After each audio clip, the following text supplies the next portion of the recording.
On the east side of Ireland for 30 years, a scary mystery has been building. More than 10 deaths and disappearances of young women have gone unreported and unsolved. The women went missing from bus stops, sidewalks, and driveways, leaving no sign. Many of them have never been found again. Investigators have ideas about one or more serial criminals based on similarities in the types of victims they caused harm and where they caused harm them. The hunting ground was called the Vanishing Triangle, and even though new proof has been found thanks to renewed interest, these cases are still open. There is a dark secret hidden in the Emerald Isle's green valleys and rolling hills. Where did the women who were in the Vanishing Triangle go? Who was guilty for their disappearance? Early disappearances. The cases that were officially linked to the Vanishing Triangle started in 1993 and went on for the rest of the decade. But a lot of people have thought about cases from the past that are similar in method, location, and victims. Going back to the late 1970s, the cases below may have something to do with the official disappearances. They are discussed here to give a fuller picture of the society, the country, and the criminal or criminals who have not been caught. In 1979, Phyllis Murphy, who was 23 years old, was shopping for gifts a few days before Christmas. Her job was in a factory making knits for Curragh. That night, she was shopping for gifts for her 9 brothers and sister. 1 hour southwest of Dublin, in Newbridge, she was last seen at a bus stop. Later that night, she wasn't seen when she wasn't seen with her friend at a dance party. The winter in Kildare County was one of the coldest ever. However, over 3,000 people from the area offered to help with the search, even though it was cold. In a nearby field, some of the gifts she had been carrying were found. Murph was found off of the Sally Gap on January 1st. This is a small 2-lane road that goes through the Wicklow Mountains' hilly landscape. The cold weather and snow made it harder to find, but they also kept DNA and soft tissue evidence safe. Her wounds showed that she had been slashed, attacked, and strangled. She was naked, and her upper body had more than 25 cuts and bruises that showed she had been through a rough fight. Even though the case got a lot of attention from the media and was thoroughly looked into, it went cold and stayed cold for 23 years. Then, in 2002, an agent who was working on a cold case went back to the original files and found a note asking that an alibi be checked for John Crerar, who used to be a sergeant in the Army. Crerar's DNA was matched with DNA samples found at the scene of the crime. This quickly led to Murphy's arrest, trial, and conviction. This conclusion may seem clear-cut, but Crerar may have been linked to other disappearances, which will be looked into further down the road. It's true that Phyllis Murphy got justice, but she was only the first case that was loosely linked to the Vanishing Triangle. She was a mother of 2 and 27 years old. Antoinette Smith had set up for her 2 kids to spend the night with her ex-husband, Carl Smith. On July 12, 1987, she went to a David Bowie event with a friend. After the show, they took a bus to Dublin and got there around 11 p.m. They met 2 guy friends at a nearby dance club and stayed until almost 2 a.m. Smith and her friend got into a small fight outside the club. The friend let Smith stay at her apartment by giving him the key before she left. Soon after, the 2 guys left and called a taxi nearby. They saw Smith heading toward the O'Connell Bridge. She was wearing blue jeans and a Bowie shirt that she had bought at the set. She would not be seen living again. A few days later, Carl Smith told the police that she was missing. Even though there was a lot of media interest and a public investigation, officials were unable to find any leads. A young family found Smith's body in the Wicklow Mountains on April 3, 1988. The place was alone, and most of the evidence had been destroyed by long-term exposure. In light of the fact that Smith was found with 2 plastic bags over her head, the medical examiner thinks that she probably died of shock. People could tell who she was because of her worn-out Bowie shirt and the metal key in her pocket that fit the lock on her friend's apartment. The body of Smith was found, which brought her case back into the public's eye. As a result, a taxi driver came forward as the first witness. He said that 2 guys and a woman in a Bowie shirt yelled at him near the O'Connell Bridge. He heard the 3 people talking about getting together at a fast food place and going to a house party in the foothills of the Wicklow Mountains. A second witness spoke up and said that he walked his dogs in Cruig Wood on the morning of July 12, just 2 miles from where Smith's body was found. He saw a man coming down the road. The man was dressed in dark clothes that didn't fit the weather or the area. The man who couldn't be named walked past the witness and met up with another man in the parking lot. The witness said he felt uncomfortable before going to his car in the car park and leaving the area. Both witnesses said that the suspects were guys in their early 20s. One talked a lot and had a thin face and hair that was split down the middle. The other man was quiet and bigger. The public has not been given any new details. The last known sighting of Patricia Doherty was on December 23, 1991, 4 years after Antoinette Smith. She worked as a jail guard and had 2 kids. She was getting ready for Christmas just a few days early. She got her hair cut, bought gifts at a nearby shopping center, and got back to her South Dublin home just before 9 p.m. She realized she forgot one small thing when she got home: Santa hats for her kids to wear during the break. She left her house and went to the same shopping center, but she never came back. Patrick, her husband, didn't tell anyone she wasn't home until Christmas Day because he thought she had been called into work. During the investigation, a witness said they saw Doherty in the parking lot outside of the place she was supposed to go. A second witness, who had been in trouble with the law, said that Doherty got into a red car outside of Bridget Burke's pub, which shared a parking lot with the nearby shopping center. In radio interviews, her husband asked people who might have more information to come forward. During this time, he said he got several calls at home from unknown people who didn't say anything until the call ended. Till the summer of 1992, Doherty was still lost. A groundskeeper cutting grass in the Wicklow Mountains found Antoinette Smith's hand and wrist less than a mile away from where her body had been found. The nearby bog was searched, and some of Doherty's things were found, including the golden headscarf she wore that night. The dental records, personal items, and Doherty's house key, which was still on the body, helped the medical examiner figure out who she was. It was found that she had been choked to death. In this case, no one has been named as a suspect. Some people thought these cases had nothing to do with each other and were only alike by chance. They thought that the social and political climate in Ireland at the time meant that these crimes against women were not properly probed, and that people were making connections where there were none. Others were scared that the same person or people had done these crimes and were still free, looking for their next target in the countryside. The official start of the Vanishing Triangle was when an American woman from Dublin went missing in 1993. Bringing these fears to the attention of people all over the world. On the morning of March 26, 1993, Annie McCarrick was knitting in her Dublin flat in Sandymount, which is on the coast. Before noon, her 2 roommates left to spend time at their homes in the country. McCarrick was born and raised on Long Island. In the late 1980s, she studied abroad in Ireland and then chose to move there for good in early 1993.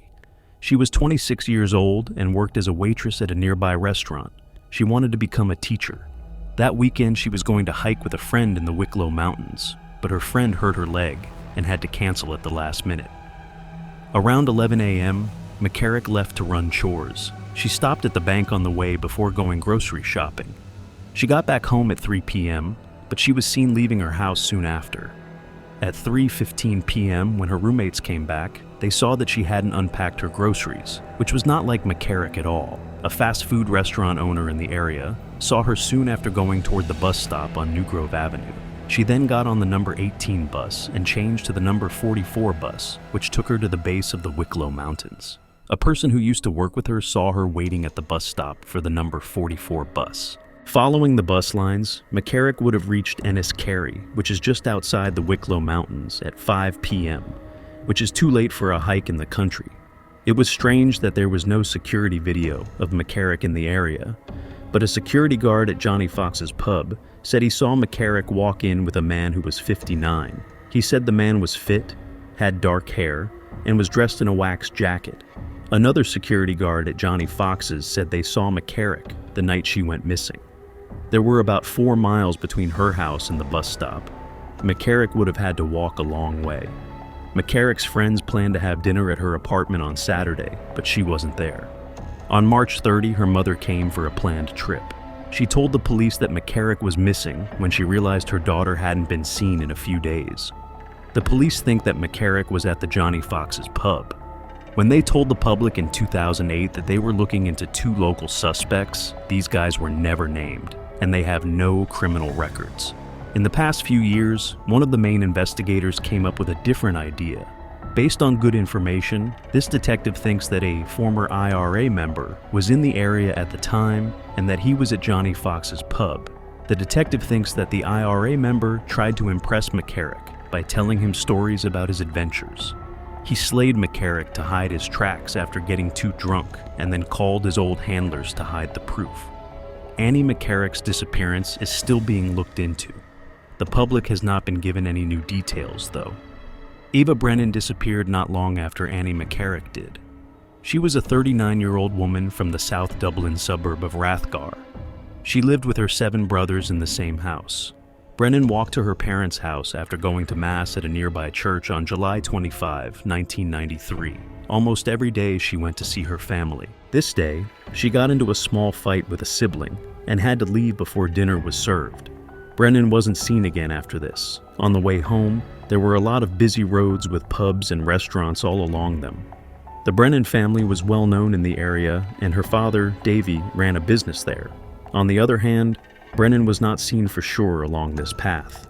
The next 2 days, her family didn't hear from her. When her dad called, she didn't answer. That afternoon, he broke into her room and saw that nothing seemed to have been touched. That night, he said she was lost. At first, detectives thought that Brennan hadn't come home after her fight with her parents based on her father's report. Also, neither her purse nor her car keys were in the flat. However, her family later found the coat she was wearing in the closet, which showed she had gone back to her house before leaving again. The family said that detectives didn't seem to care that Brennan had gone missing. At first, police told Brennan's family that they didn't think anyone had done anything wrong. When they learned that she had been depressed, they said they thought she had left on her own. Her father was well connected and pushed the police in every way possible. After a month, it looked like they were taking Brennan's disappearance seriously. They did a thorough investigation of her home, but since she went missing, her family had cleaned and organized the apartment. Because of this, no new proof or information was found or made public. In less than 6 months, Imelda Keenan went missing in Waterford City, which is 2 hours south of Dublin. She lived with her boyfriend, Mark Wall, and was 28 years old. She went to the Central Technical Institute to study computer science and had 9 brothers. She was going to go home for Christmas. On December 23, she was going to take a train with her brother Ned. But she changed her mind at the last minute and told him she would catch a later train, which wasn't like her at all. Keenan didn't like going on trips by herself, and she never got home for Christmas. On January 3, she was enjoying the long break from school that happened between Christmas and New Year's. She left her flat after 1 p.m. to get a welfare check from the post office. She never came back. Once more, detectives didn't do a forensic examination of the apartment.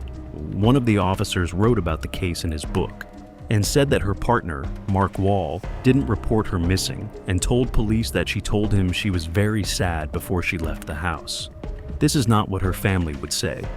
Her family looked through her apartment and found her cigarettes, glasses, purse, and unused Christmas presents.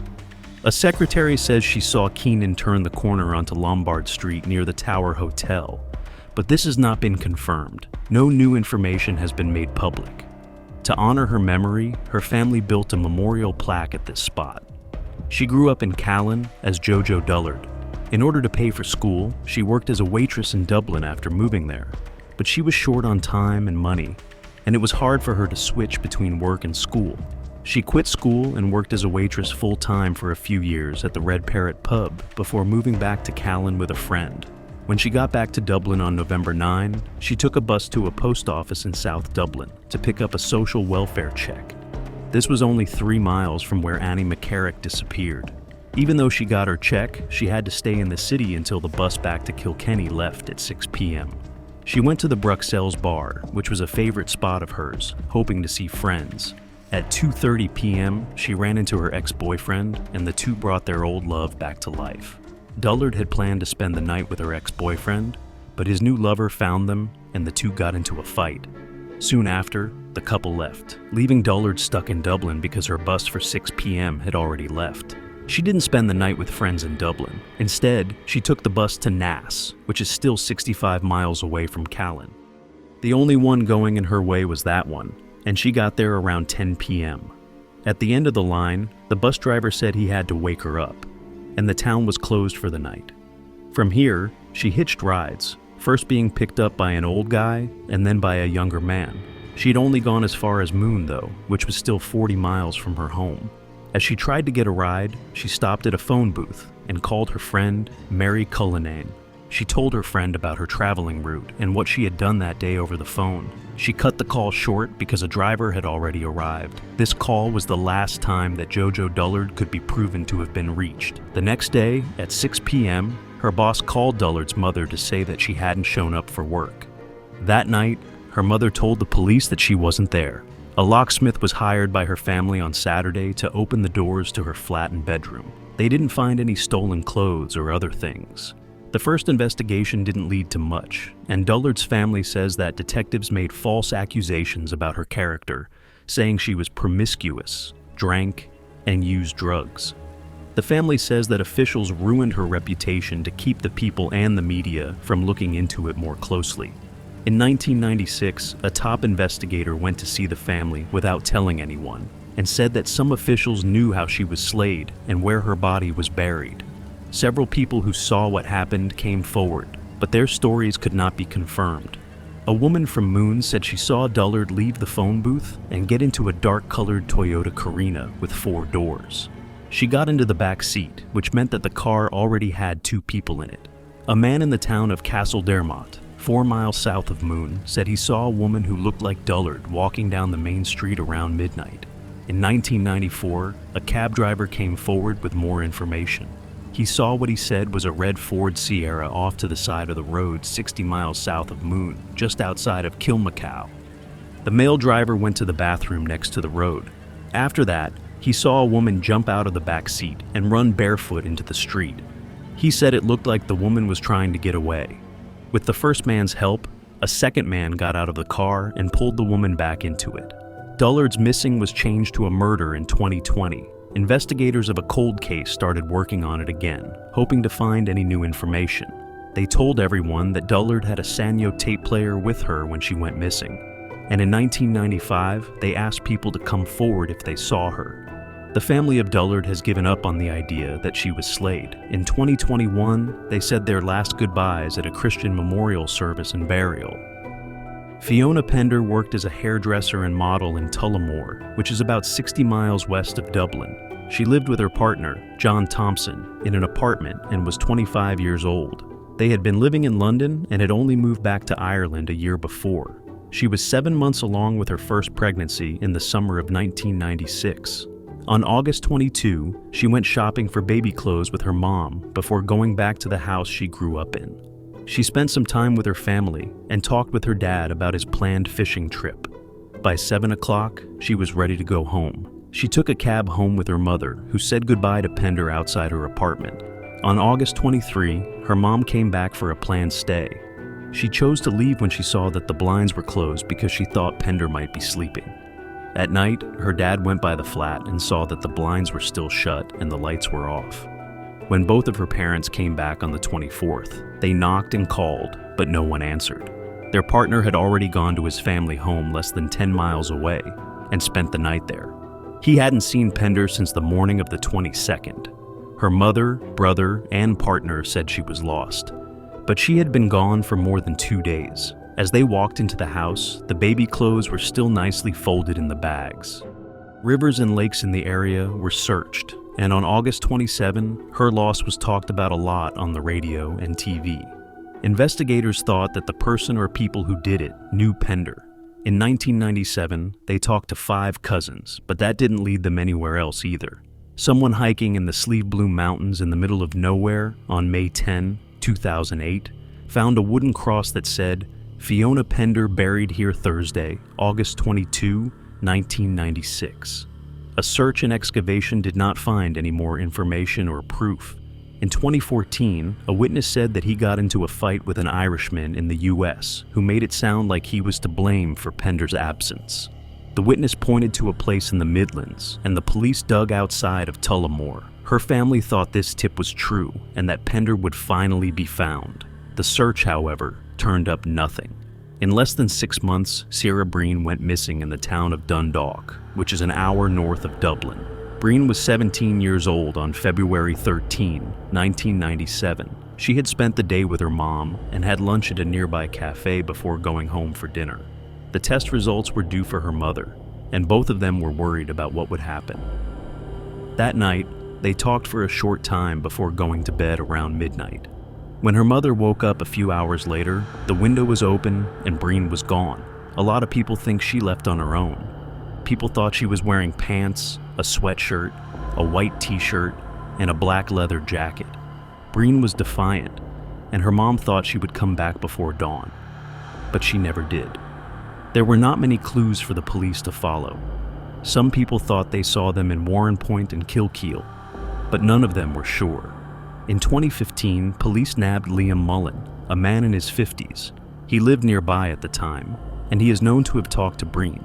He was freed, though, without being charged. Then Mullen was caught a second time because he was seen with Breen on the night she went missing, and because he had said that her body had been dumped in a nearby bog. Officials searched the wetlands off of Ardee Road, but again, they found no signs of Breen. Mullen overdosed and died in 2017 while he was being held by cops. Investigators thought that his statement was their best chance of finding out what happened to Breen. There has been no new information revealed. Fiona Sinnott was 19 years old and had a girl who was 11 months old. Sinnott went missing after leaving her favorite bar, Butler's of Broadway, in Ballyhit, less than 2 hours south of Dublin, on February 9, 1998. This happened less than a year after Ciara Breen went missing. From about 5 p.m. to just after midnight, Sinnott drank with friends. It was said that her arm hurt her. Sean Carroll, her ex-partner and the father of her kid, was in the pub that night, but not with Sinnott and her friends. He was drinking alone at the bar. The two of them left the pub together a little after midnight. While they walked to her nearby rental home, Sinnott still complained that her arm hurt. After they got back, she went to sleep soon after. Carroll stayed the night on the couch. When she woke up the next morning, she was still in pain. So, she planned to see the doctor this afternoon. Carroll went home to be with his family, but he came back later to see how Sinnott was doing. But she wasn't at home. She was reported missing right away, and when police searched her flat, they found that most of her things were gone. They said it looked like Sinnott and her daughter had never lived there. A nearby farmer said he found trash bags with clothes in them that had Sinnott's name on them on his land. A neighbor said they saw black trash bags outside the flat. But he burned the clothes because he thought they were from illegally dumped trash. Investigators and family members have been given a number of tips, which have led to the opening of new dig sites as late as 2020. The police were especially hopeful about a nearby field where new cement had been placed around the time Sinnott went missing. Sad to say, these digs did not turn up any more proof of Sinnott. The last time anyone saw Deirdre Jacob, she was 18 years old. Phyllis Murphy was last seen waiting for her bus in Newbridge, where she lived. That was in 1979. Jacob was going to St. Mary's College to become a teacher at the time, and she was in Ireland for the summer. She was going to see her grandma and go to the bank on July 28. She had to mail a check that day to make sure she had a place to stay in London for her second university year. Later, investigators would get CCTV video that showed Jacob on her way to Newbridge. Going back to her grandparents' house to say goodbye, she left Newbridge on foot around 2:30 p.m. Not much is known about the path she may have taken, whether it was along Main Street, a side street, or the nearby Newbridge College grounds. But around 3:30 p.m., she was seen by drivers on Barrettstown Road, which was less than 10 minutes from where she was going. There have been 8 documented sightings of her, and 6 of them came from people who knew Jacob personally. A driver who was driving by and saw her in her yard was the last person to see her. When her mom got home that night, the doors were locked and Jacob wasn't there. It was said that night that she was lost. The police were able to follow her footsteps again, but they didn't find any new information about what might have happened to her that afternoon. In 2018, her absence was changed to a murder. Investigators working on a cold case tried to improve the grainy CCTV video to find a man who was seen outside the post office while Jacob was there. They thought the man was Larry Murphy, but the improved video didn't prove it. This video will talk about Larry Murphy later. There have been no new developments in the case into who slayed Deirdre Jacob. Claire Boylan, who was 36 years old, lived with her parents in the South Dublin town of Terranure. Ava Brennan used to go to church in this area before she went missing. Boylan also had 5 brothers, and she ran a bookstore in the area. It was said by her family that she was tired and sick. Claire left her house on March 2, 2003, to meet a school friend.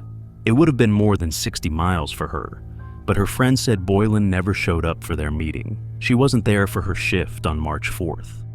Her brother said she wasn't there. As soon as this news got out, several sightings were recorded from her Terranur neighborhood. Her family hoped she would come back, but the reports that couldn't be confirmed stopped a few weeks after she went missing. Boylan's family and police found that she had not left any personal items in her room, which suggests that she had not planned to leave. Investigators found that she hadn't used her bank card since she was last seen, so her luggage and ID stayed in her room. When reporter Gareth O'Callaghan looked into the loss of Philip Cairns, a young boy, he found a strange link between it and the disappearances of Claire Boylan and Ava Brennan. He was reporting on a group of strong and evil men who were stalking Boylan and Brennan before they went missing. He said that an anonymous source named one of the men as having done this. There are, however, no other sources that support this conclusion. There is still no new information about where Claire Boylan went missing. People thought these cases might be linked because they were in the news a lot in 1998. So, the police set up Operation Trace, a task group to look for missing people. They made it public that they would be focusing on 6 cases: McCarrick, Dullard, Pender, Sinnott, Breen, and Jacob. Former detectives and web sleuths, on the other hand, think that the Vanishing Triangle is tied to many more cases. The Deputy Commissioner, Tony Hickey, was put in charge of the special unit. The commissioner, Pat Byrne, came up with the idea for it. Investigators had a hard time connecting the cases because many of the people who went missing were never found. It was a pattern that all of the women who went missing were young to middle-aged women who went missing quickly in the eastern part of Ireland. The cases of McCarrick, Dullard, and Jacob did not go any further. Even though there was a lot of investigation and public attention, officials were not able to find evidence to recover their bodies or find the criminals. But in the cases of Pender, Sinnott, and Breen, there was some progress. Officially, it's thought that the people who took these people hostage knew their victims and may not have anything to do with each other. The National Bureau of Criminal Investigation found out more about the Fiona Sinnott case in 2005. They bought a high-tech system called VCLUS, which stands for Violent Crime Linkage Analysis System. It checked the results of investigations into several violent and major crimes. 2 men and 3 women with close ties to the Sinnott family were arrested because of this method. They were later freed. Strangely, the case of Sierra Breen got more attention from the media in 2010 when retired Detective Inspector Pat Mary said that he had received 2 anonymous letters telling police to talk to a guy who was already their main suspect. People think that these letters linked Liam Mullen to the crime. When he was arrested a second time, he was crying in the questioning room and ready to talk when his lawyer showed up and ended the interview. Mullen later died of an overdose while in police custody in 2017. During 2015, several digs were done, and one of them turned up clothes that might have belonged to Breen. In the same way, police think that Fiona Pender was taken by a guy who knew her family and lived in the Midlands in the 1990s. But investigators haven't been able to find proof to back up their theories. Even though Operation Trace is no longer active, cold case agents still look into tips they think are true. They use drones, cadaver dogs, and ground-penetrating radar to search rural areas in the hopes of finding remains or clues. Many of the original detectives have died or retired, but the ones who are still working on these cases are still speaking out in the media, asking for new eyes and resources to help them. These people could be involved in the cases of the Vanishing Triangle.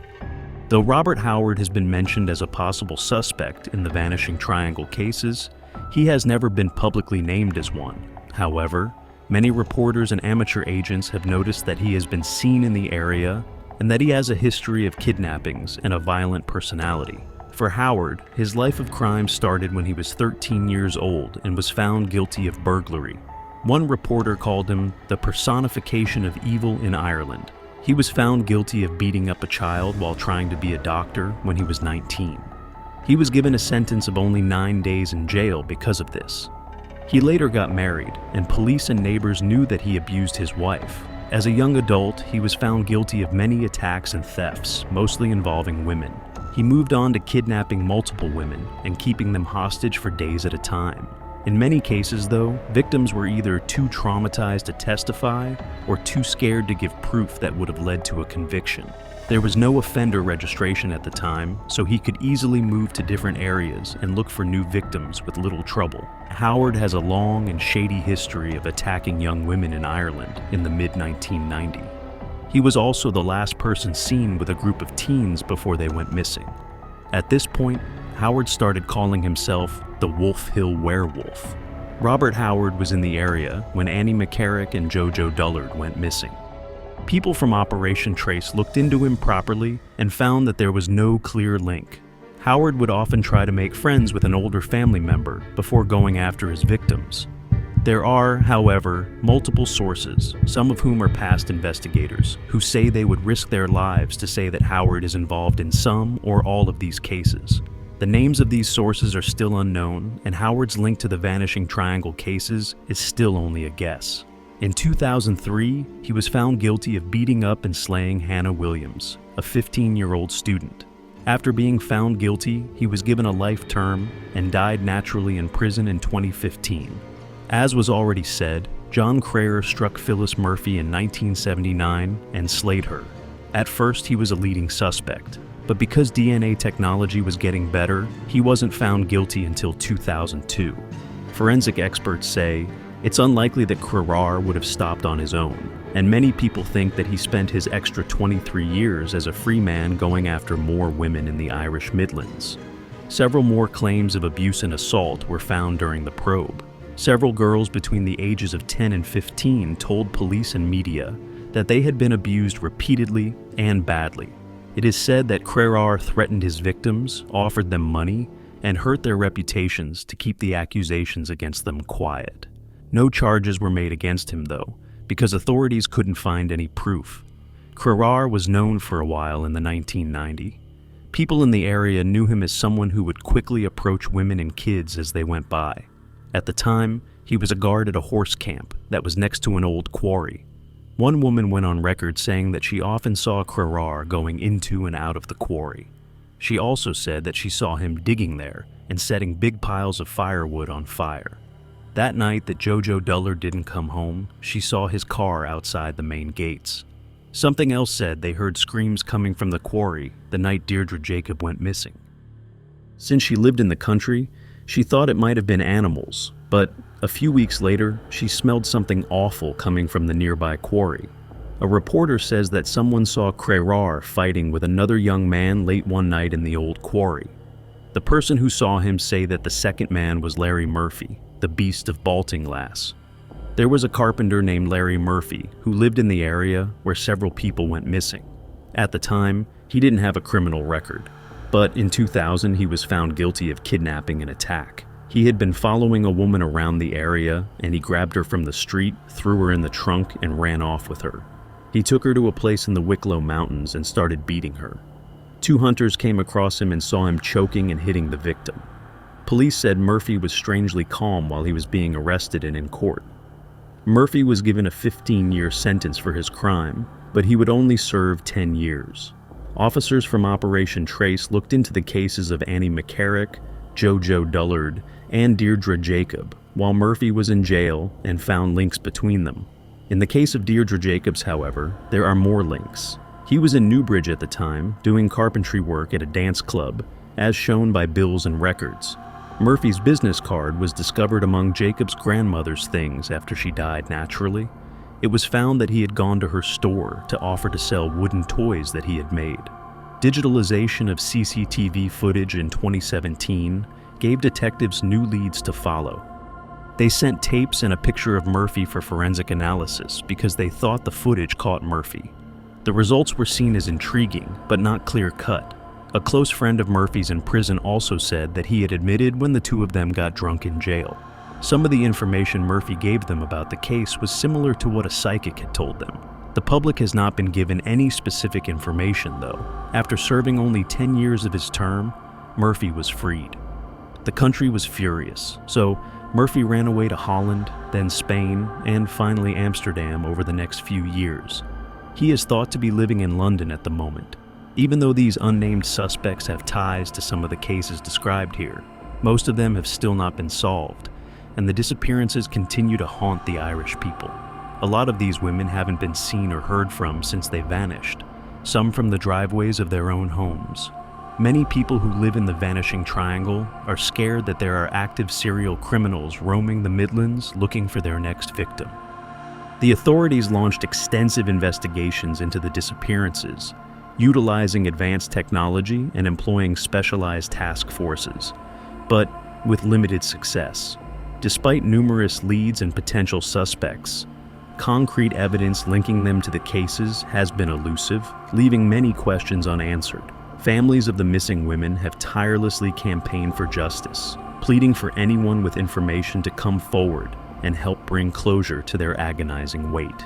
Some speculate that there may be a sinister network operating within the Vanishing Triangle, preying on vulnerable individuals with chilling precision. The lack of resolution in these cases has led to widespread fear and suspicion among residents, with many taking extra precautions to ensure their safety. Community initiatives aimed at raising awareness and implementing preventative measures have been established, but the underlying unease persists. The enduring mystery surrounding the disappearances has captured national attention, with media outlets regularly revisiting the cases in hopes of uncovering new leads. Efforts to keep the investigations alive have been met with both support and skepticism, as the passage of time tests the resolve of those seeking answers. In the absence of definitive closure, theories abound, ranging from human trafficking to paranormal explanations, fueling speculation and intrigue. As the years pass, the haunting specter of the Vanishing Triangle continues to cast a shadow over the collective consciousness of the nation, serving as a stark reminder of the unresolved darkness that lurks within.